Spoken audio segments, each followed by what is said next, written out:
ఎట్లుంటుందంటే నాకు ఒక లవ్ ఫెయిల్యూర్ ఉంటుంది. దాని వెనకాల నేను చాలా కష్టపడ్డా పోలీస్ స్టేషన్లో చుట్టూ అక్కడిక్కడ కౌన్సిలింగ్. ఎందుకు పోలీస్ స్టేషన్‌లోకి వెళ్ళారు? అది నాకు కౌన్సిలింగ్ ఇచ్చిర్రు అక్క. అంటే నేను మైనర్ అన్నట్టు, మైనర్కి కౌన్సిలింగ్ ఇచ్చి తోలిచ్చిర్రు.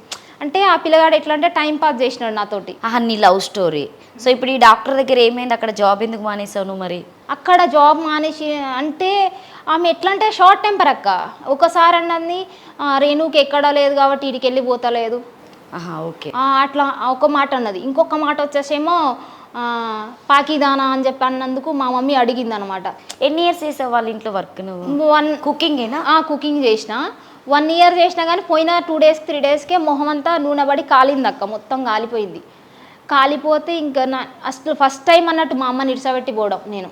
అయితే మొహం అంతా కాలింది. కాలిన తర్వాత ఇంకా ఆమె మంచిగా చూసుకుంది అక్క, అబద్ధం ఆడద్దు, బాగా చూసుకుంది. నా బర్త్డే ఫస్ట్ నా లైఫ్లో ఎవరన్నా నా బర్త్డే గుర్తు చేసిరంటే ఆమెనే.